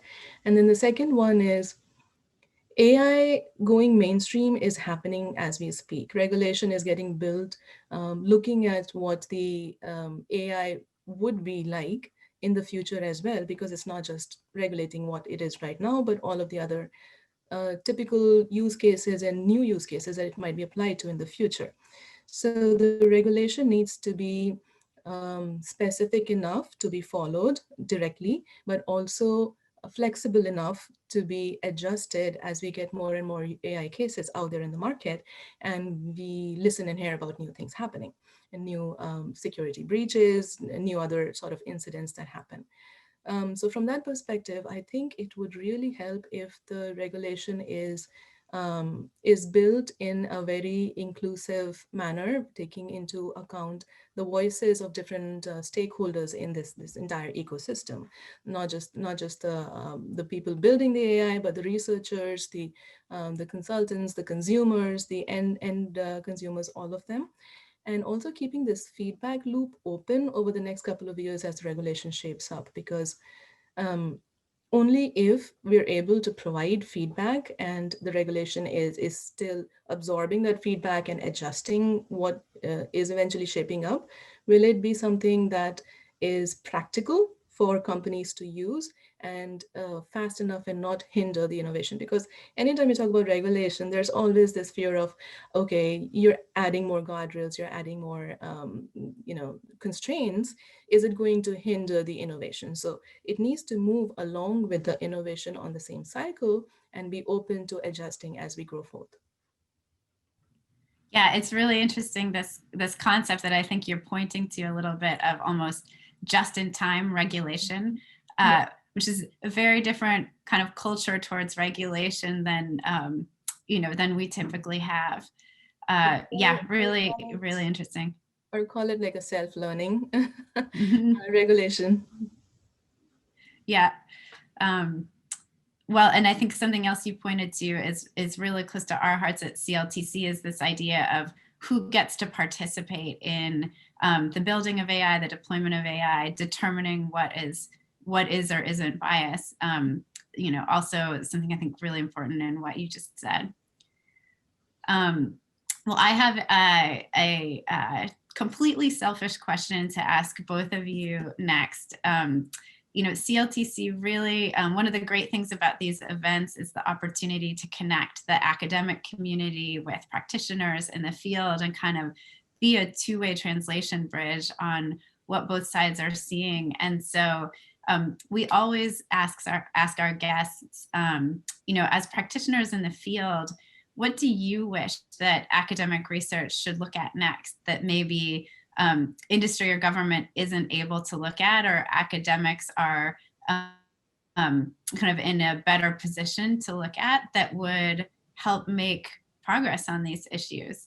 Rachel, I'll turn back to you first. This is such a cool question, really. I think it's exciting that we can have this kind of exchange between government and academia and industry and really get some interesting solutions to these problems. And I really want to call out AI security. And I heard it, I heard ethical issues of AI kind of framed this way. And I think AI security, again, it's becoming more mainstream, but it's still kind of more of a less spoken about topic than some other, issues in AI.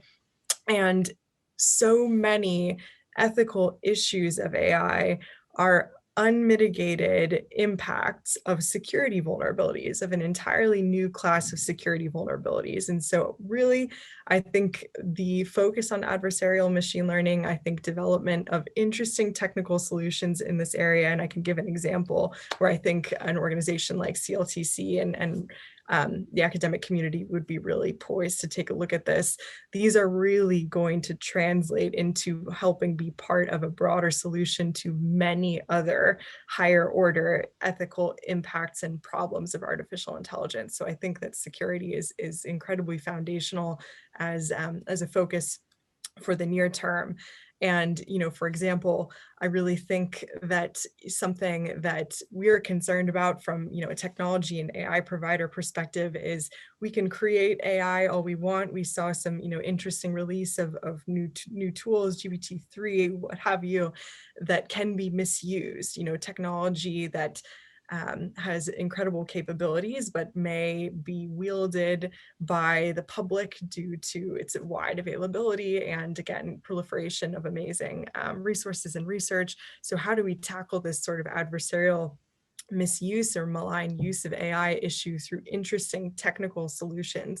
Can we have some kind of digital rights management for artificial intelligence to try and tackle some of those issues and make sure that, as Priyanka was saying, that these technologies are used for good and we can continue to promote innovation without sort of, or, kind of trying to rein in potentially really damaging and negative consequences, and making sure that we can enforce that through interesting technical solutions. So that's something that I would really want to pose to the research community to continue to explore and look at.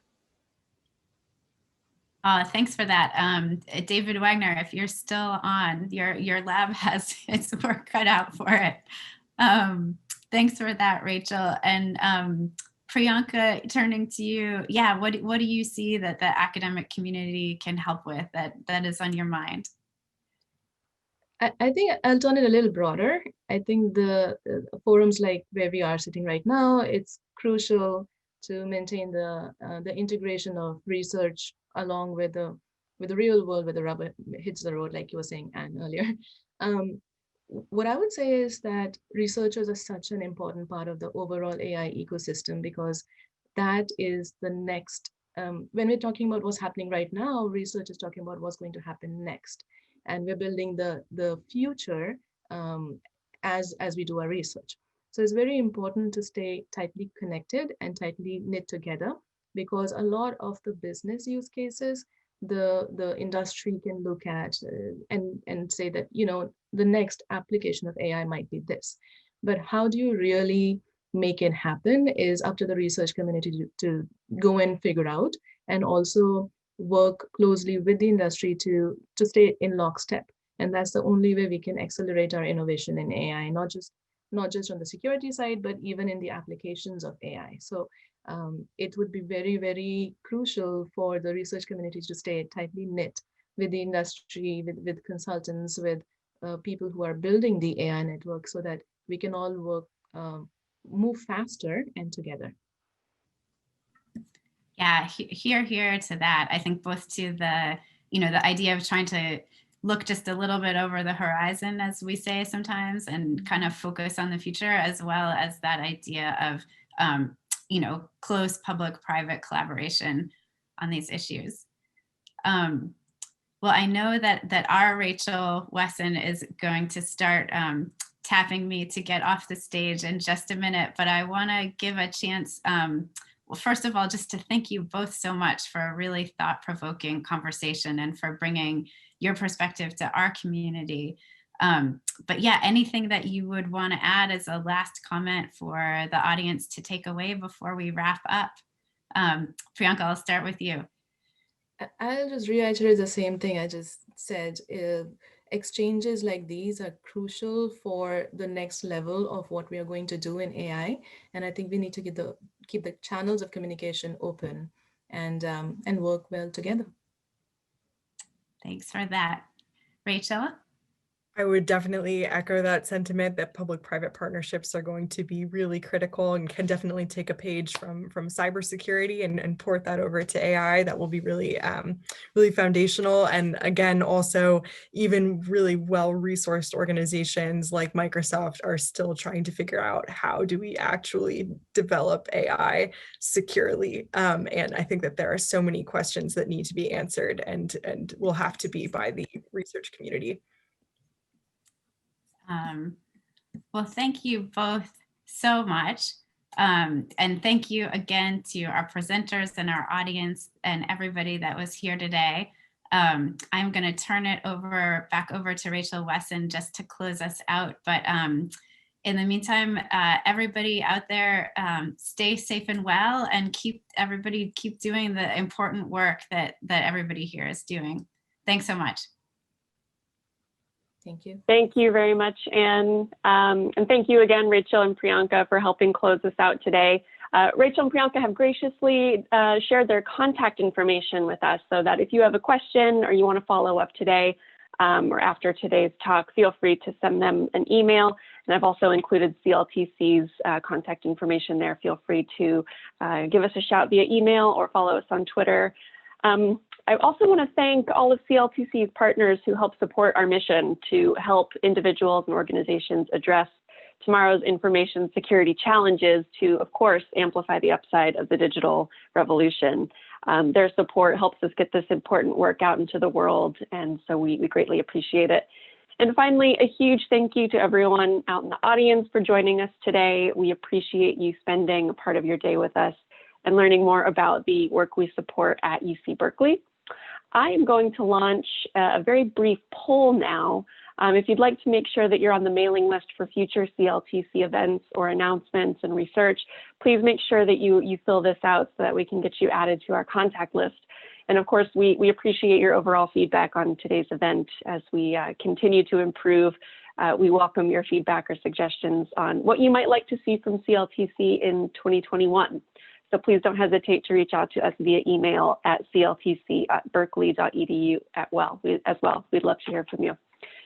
And that's it. Thanks again for joining us. As Anne said, we hope you and your loved ones stay safe and healthy, and happy holidays to everybody. And we will see you next year. Take care, everybody.